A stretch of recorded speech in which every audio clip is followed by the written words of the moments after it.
use it every day. Breaks down easy. Just into a prime. Okay, welcome to AC Cactus Tack. Today we've got a very special rifle that's been added to the collection back in 2024, and it is the Armalite AR-180. So a really interesting history to this rifle. Before we get into it, we'll just say this is a safe and clear firearm. So I'm going to remove the chamber flag and we'll put in a magazine so you can get a full sort of perspective as to what this looks like.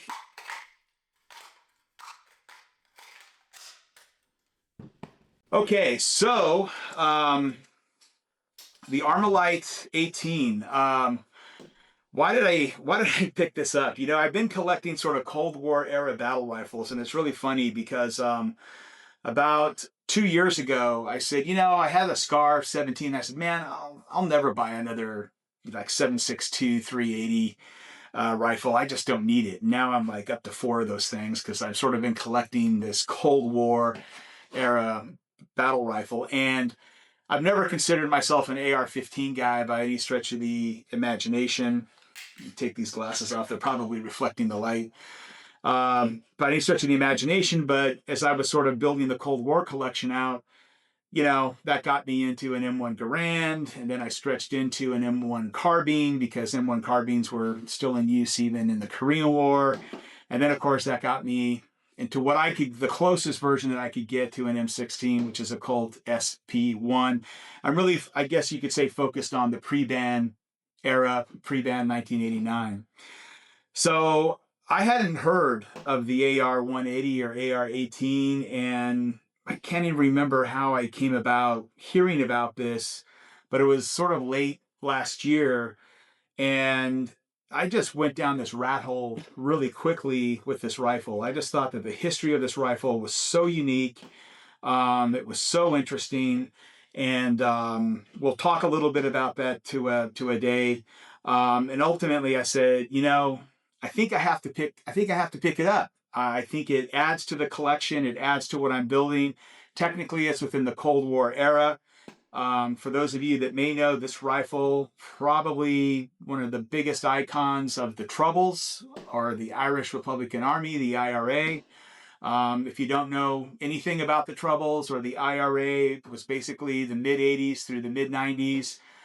Very serious conflict between Ireland, or factions in Ireland, and the English. And so I would recommend that, you know, for those of you that are younger, go watch a video on YouTube, educate yourself a little bit about that time in history. It's being brought back up in the news with the sort of the fall of some of the trade agreements, and, you know, what is now part of Europe, what is the UK, how does that affect some of the treaties that were put into place back in the 90s. So it's coming back up again. Hopefully no conflicts result, but it was, I would say, the closest thing to a civil war that we've seen, at least in my modern era times. But this rifle was very famous in that conflict. This was the primary rifle used by the IRA, although they used many different types of armaments, but these were smuggled in to Ireland, predominantly from the US, both the full auto version, which was the AR-180, and the semi-auto version, which is the AR-18. There's a very interesting and murky history about the gun smuggling. The characters at the center of the gun smuggling were 2 people. One was a guy named, I think, George DeMeo, who was a Corsican, ties into the Italian mafia, owned a gun store in Brooklyn. And one of his buddies was a guy by the name of George Harrison, not any relation to the Beatle. But these 2 guys were smuggling these rifles on the Queen Elizabeth II, the big cruise liner, the ship. So, you know, someone should make a movie on that one day. I think it would be really, really great. So let's talk a little bit about the history of the AR-180 and 18. I'm not a historical expert. I will put some sources. Obviously, Ian McCullough of Forgotten Weapons has a wonderful piece on it. I think Small Arms has another great piece, a military arms channel.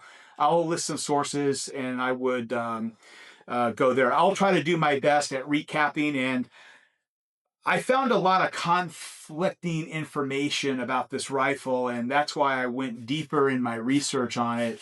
Um, I hate to use this term FUD lore because I guess I'm like a FUD, but there's all this. Eugene Stoner designed the AR-18, and it was after what he did on the AR-15. And when you really peel back the layers of the onion, that's really not the case. So to put things in perspective, yes, I guess you could say that when you break this apart and you look at the bolt certainly draws a lot of inspiration from the AR-15 in terms of the lug and everything else. It looks very familiar, but this is a short stroke gas piston designed rifle, very different from the AR-15, which was a direct impingement gas system. And as I understand it, Armalite, who's a division of Fairchild, they're not making that much money. Obviously, they're trying to take a lot of the Fairchild, the innovations of Fairchild and all the new composites and stuff like that, turn it into products that they could sell. They were on the armament side, and business wasn't so hot. But things hit in the AR-15. It was the right rifle at the right time, given the conflict of Vietnam. But at the end of the day, to raise money, the Armalite company sold all its intellectual property, all of Stoner's intellectual property, to Colt. And so all of that technology was basically gone. So Armalite sitting around the mid 60s-ish, and obviously they need to have another hit. Okay, they need to have something to sell. And the idea is, hey, can we create a very low cost rifle that's very low cost to make, can be made quickly, and we can sell that into the militaries of the world, and we can have our next hit. And Stoner does begin designing along those lines in what was called the AR-16, which was basically a rifle chambered in 7.62, and the manufacturing on, I think, the 16 as well as the 18, it was all centered around stamped, steel, which was a very low cost way to make a rifle back in those days. Stamped sheet metal and plastic. Now, stamped sheet metal reminds you of what other rifle that was being sold into third world countries all over the world? The AK-47. And so in many ways, I sort of view this, my own personal take, is that this is America's original AK. The AR-18, because again, it was really focused on low cost. They take it into some trials with the U.S. government, didn't do so well, and that's where they centered their attentions into third world countries and trying to sell it in, and that didn't go as well either. But in that context, I think the main competitor out on the market, you would say, yeah, it's the AK-47 is what this was really competing against in that third world government sort of context. So again, I like to call it America's original AK, and just have some fun with that. So here we are. We're sort of in the mid to late 60s. Stoner leaves basically midway through the work on the AR-16. He goes, I forget what company he goes to. I don't know if he spent some time at Colt or he went to work for another company, designed, I think, the Stoner rifle. So I don't know all the ins and outs and the timing with that, but he's basically gone from Armalite.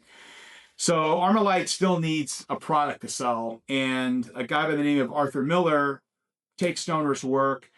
They see how successful the AR-15 is going, particularly centered around the 5.56 round, and says, you know what, let's move off the 7.62. Let's take it, let's redesign it, and let's make something centered around the 5.56. That's going to be a much more successful offering for us versus the 7.62. So that evolved into the AR-18. So technically, from what I could find, Stoner didn't have a hand at all in designing the AR-18. He certainly had a hand in designing the short stroke gas piston, which is central to this through his work on the AR-16.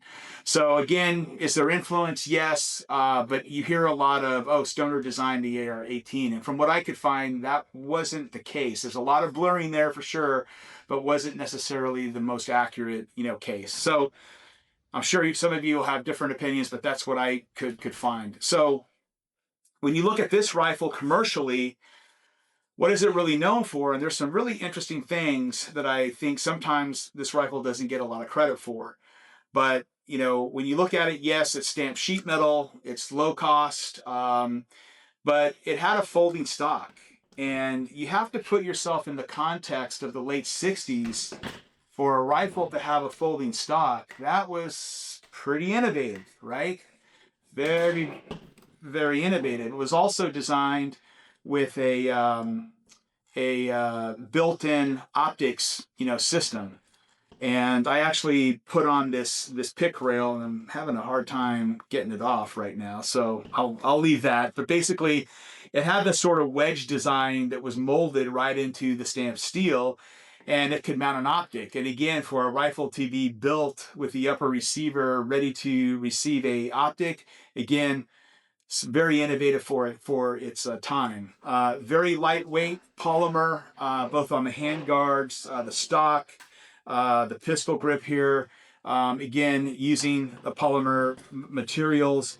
And then when you break this apart, which we're going to do later, the short stroke gas system, modernized or upgraded, however you want to look at that design work. And that design work, from what I understood, I found an interesting. Stoner took some of that early work from David Williams, what you may know as David Carbine Williams of the M1 carbine fame, and basically adapted it to the rifle in his work with the AR-16.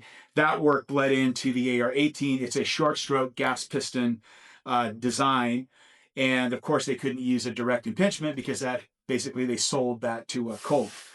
Now, that gas system probably is the most lasting success that this rifle really had. It wasn't commercially successful, but that system, that gas system, if you break open a Scar today, if you break open a Tavor X95, a Bren, HK G36, you're going to see that system, obviously various adaptations have happened, but that system has its core in this system here.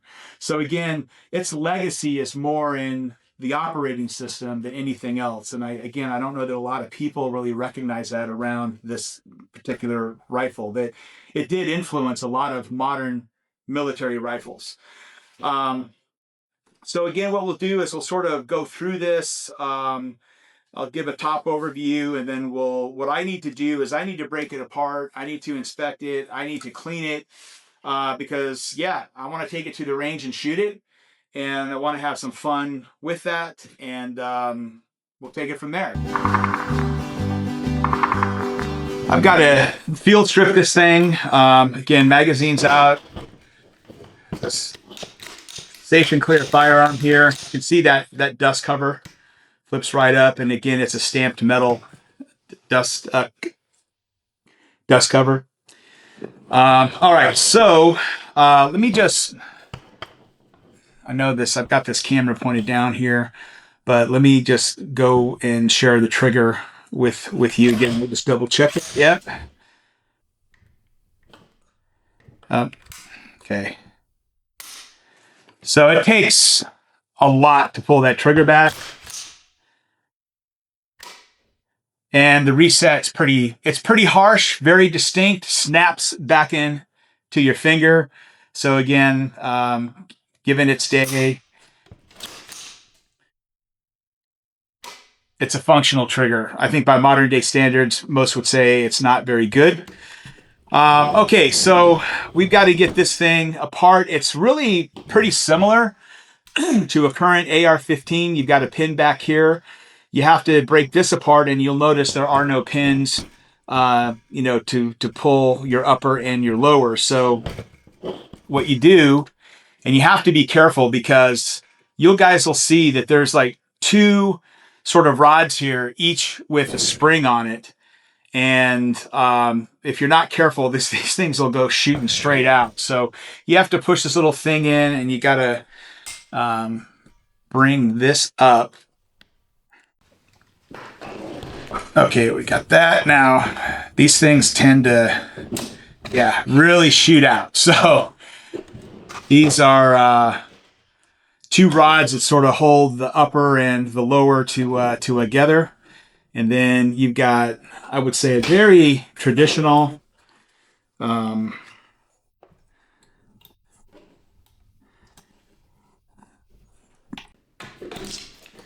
okay. We've got the lower here.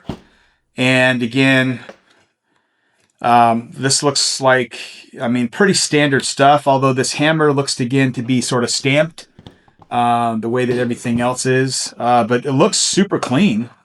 Super clean. I'll show you guys a close-up of that, but man, that is super clean. But we'll put those string on that right there. Now, these two rods hold in, I think they hold in the top part of the handguard. Yep. So again, you can see that old heat shield. And again, that's super clean. Really, really clean. And then this is the gas system here. And let me see. Okay, let me get the bolt out. Yeah, so again, this is really reminiscent of, like, I don't know, it sort of reminds me of a Scar. There's the bolt. Okay, so this is the bolt. And again, you can see that this design concept, you know, it's very similar to modern rifles. Again, this bolt right here, of course, is very similar to the AR-15. But this housing, I mean, it looks so familiar to so many other rifles like my Scar and my Tavor X95. I can certainly see where the inspiration has come from. So with that, we need to get the firing pin out. Okay, I have this fancy armorer's block. And because this is HK on it, it was very expensive.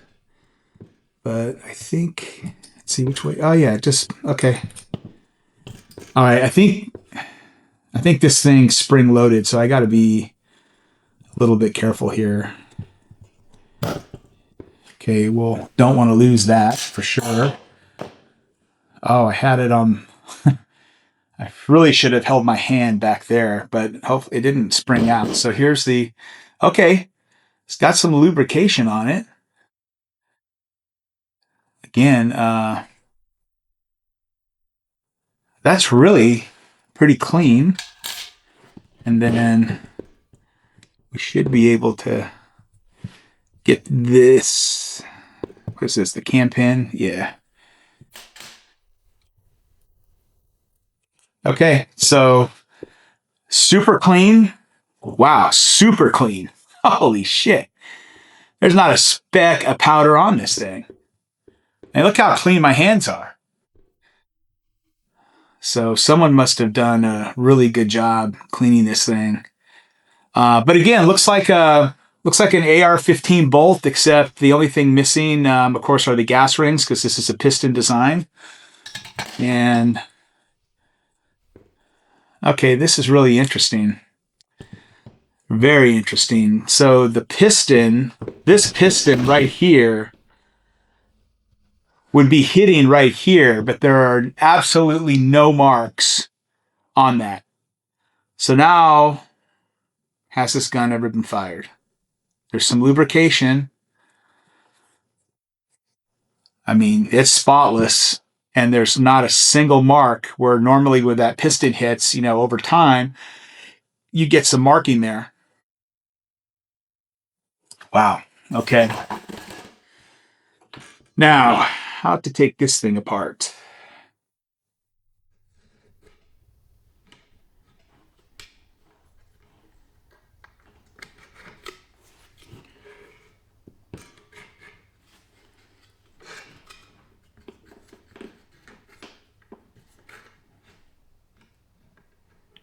I don't want to bend that up, so... Oh, okay. So this is in multiple parts. There's 3 parts here. There's this part, then there's this part, then there's the back part. So maybe I take this one out first.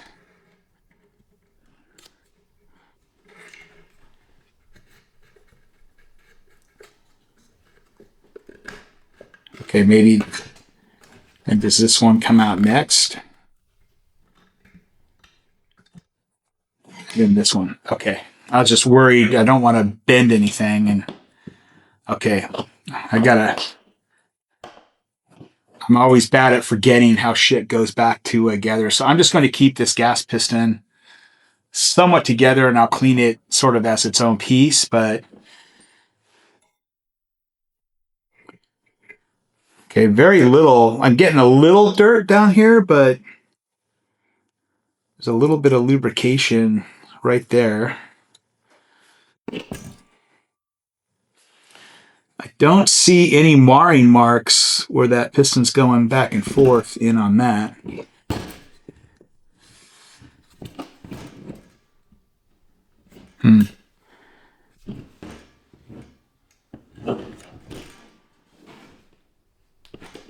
I can't quite get...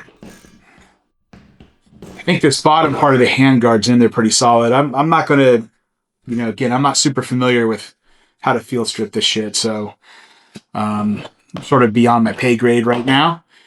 But let's get this up on the bench, and we'll clean it.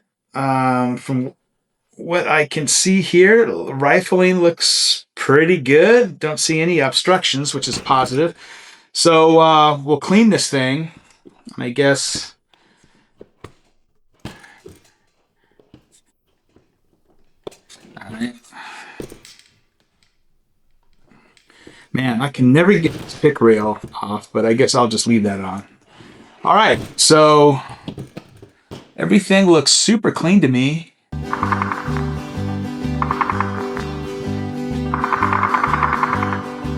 And it's down along the Falls Road, it's where I long to be. Lying in the dark with the Provo Company. A comrade on me left, another one on me right. A clip of ammunition for me little Armalite.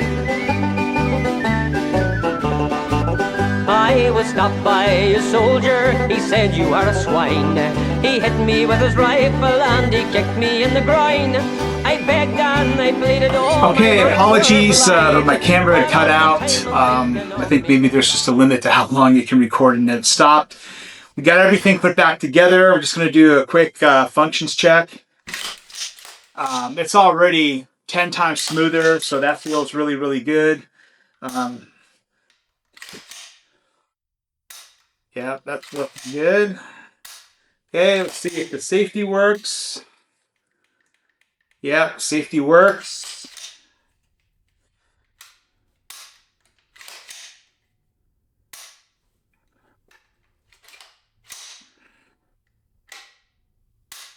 Okay. And we'll just do the safety check one more time. Oops, I had it. Oh, come on, I turned it off. Oh, there we go. Okay, the safety can sort of rotate around, so you got to really make sure you know where it is. Yep, that tends to work. Turn it off. Boom. Okay, so functions check just fine.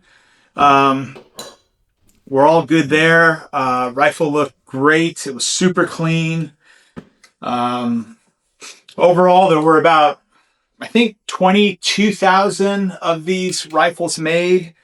Between roughly 1969 and the mid 80s. I think 1985 is when production stopped on these.